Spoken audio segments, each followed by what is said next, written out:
Welcome to Moments with MamasteFit. In this episode, we're going to be discussing, is there a best posture for pregnancy? If you've scrolled social media enough, you may have seen some reels or some posts saying that you must maintain perfect posture in order to help support your baby's position.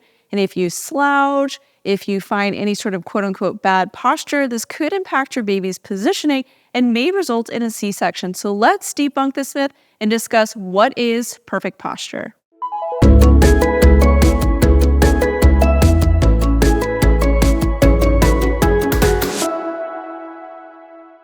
Welcome to Moments with MamasteFit. My name is Gina. I'm a perinatal fitness trainer and birth doula and the author of the book Training for Two, where I discuss how you can use prenatal fitness to stay strong and pain-free throughout your pregnancy as you prepare for birth. And in this episode, we're going to be discussing whether or not there is a such thing as perfect posture. And if you don't maintain this perfect posture, will your baby be in a horrible position and will it completely ruin your entire labor experience? I'm going to break it down for you so that you can understand what is perfect posture, do you have to keep it or else, and how your positioning can help to support your baby's position and what we can do instead to help have the smoother labor experience. The first thing is, what is perfect posture? You may have seen some reels or some posts about how you have to maintain this perfect neutral spine position where your head, your shoulders, your hips, and your ankles are in a perfectly straight line. The thought is that if you maintain this position, it's going to help keep your uterus in a more upright position and allow your baby to position themselves a lot better. But if you begin to slouch or round on your back or come out of that neutral position, this potentially could impact your baby's positioning. Maybe they'll end up being posterior, maybe they'll be in a less optimal position, and this positioning could make it harder for them to pass through your pelvis. The important thing to note with all of that is there is no perfect posture. We are not meant to maintain one position at all times. If you did only hold one position all the time, it may actually contribute towards more discomfort for you rather than be beneficial. So if I held a neutral posture all of the time, I would probably be really uncomfortable at a certain point. Similarly to if I always held a slouched or more rounded back positioning, I may also have a little bit more discomfort as well. Research supports that the things that contribute towards discomfort, such as lower back pain, pelvic pain, actually is too little movement. So you're kind of stuck in a position all the time. So no, there is no one perfect posture that you have to maintain at all times or else. But we also don't want to sink into positions and live there all the time either. So we don't need to always maintain neutral, but we do want to be mindful that we are changing positions a lot. So ultimately, the best posture or the perfect position is your next one. How well can you change from position to position? So let's discuss some of the common postural tendencies that you may have throughout pregnancy. And when I say postural tendency, what I'm talking about is a position that you tend to find yourself in very often throughout pregnancy. And this could also happen outside of pregnancy as well. But during pregnancy, we have a hormone called relaxin, which is going to help to kind of loosen up your pelvic joints, the joints within your knees, your elbows. All of your joints are going to have a little bit more movement capability within them.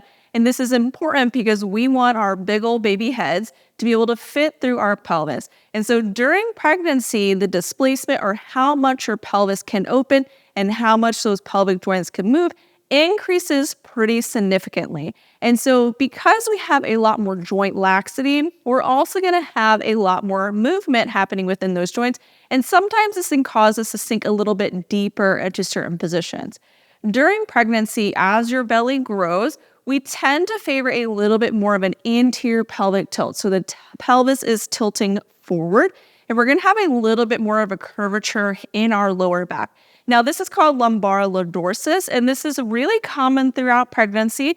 We have a normal curvature within our lower back as females that help us find this position throughout pregnancy to accommodate for that shift forward of our belly. In this more extended position, we also tend to favor a little bit more external hip rotation. So toes are pointed a little bit more outward. So if you are familiar with like how a duck walks, that is going to be the positioning generally of your feet. So we have more of this arched position and we have more of this externally rotated position, kind of pulling everything forward. Now, what is happening when we tend to find this postural tendency all the time? Let's say you're walking, you're sitting, you're resting, and you're always in this position. There's a few things that are going to happen when we favor this position all the time. The first thing is we're going to have a little bit more tension to the back half of our pelvis. And so that posterior pelvic floor is going to be a little bit tighter because of the way that the pelvis kind of shifts as you find more of that externally rotated position and as we find more of that arched position.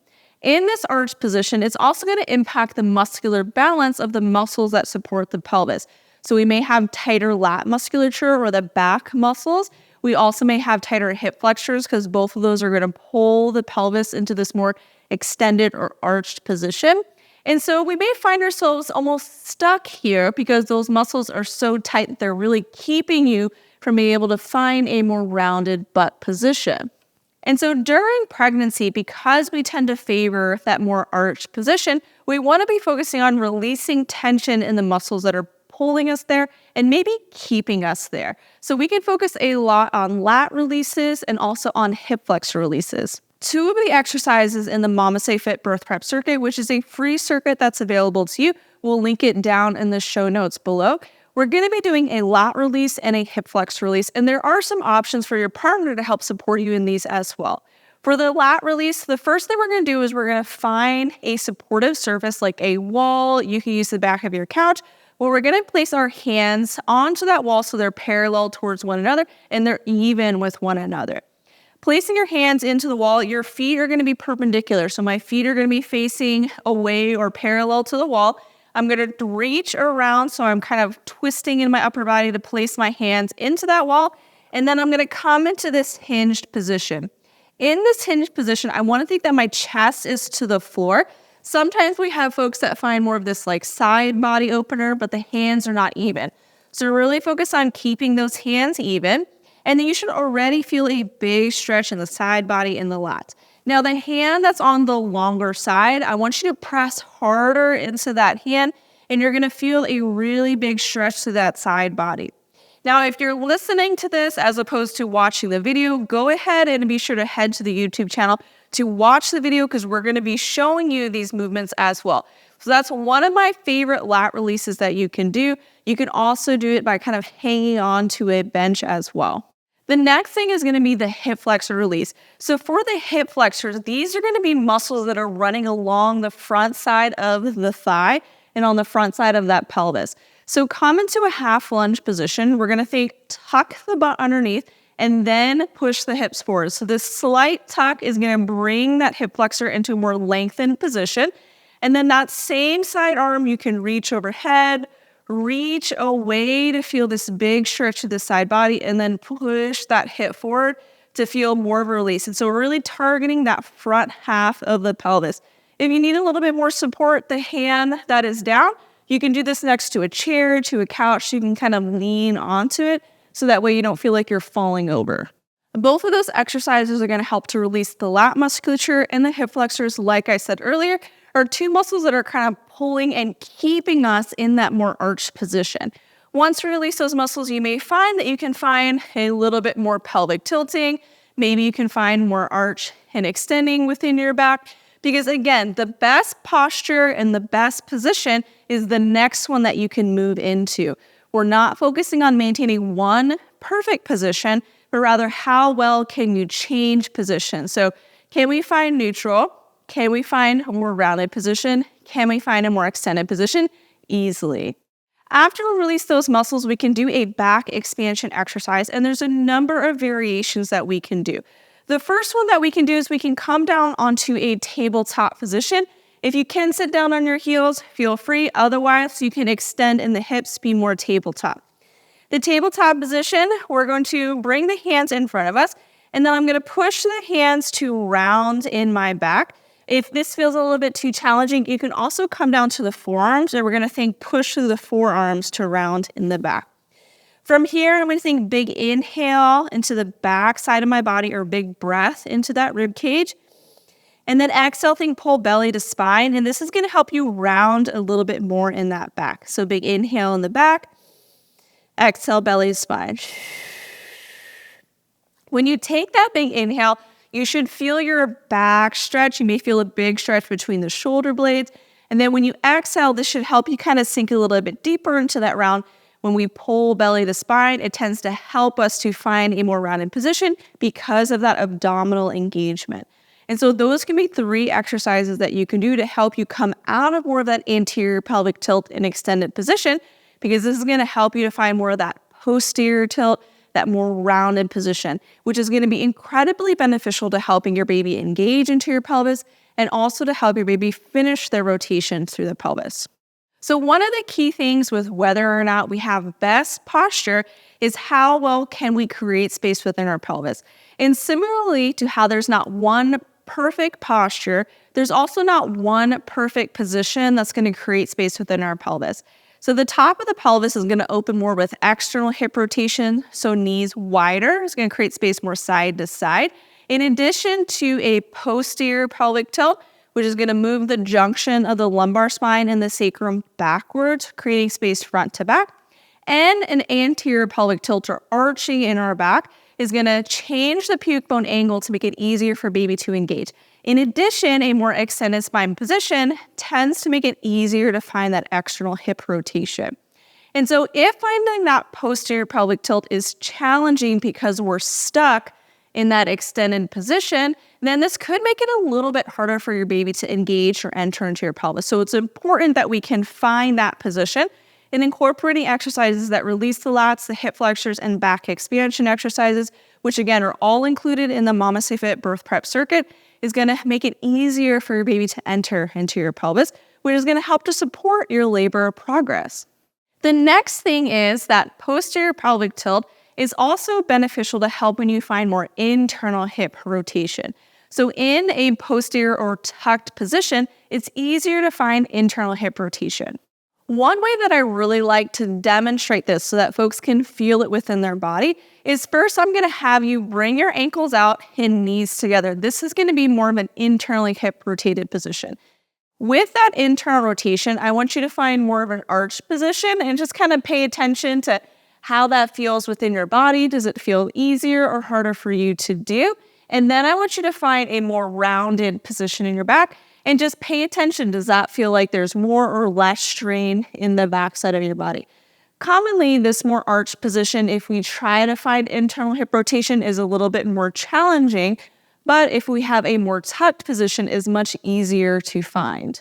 So if I came down onto the floor in a 90-90 position where one leg was internally rotated and the other was externally rotated, if I wanted to twist or put more weight into the internally rotated leg, if I find a more arched position and I try to bring my weight into that hip, it's going to be really uncomfortable or potentially painful because the pelvic position is impacting how well I can position that hip.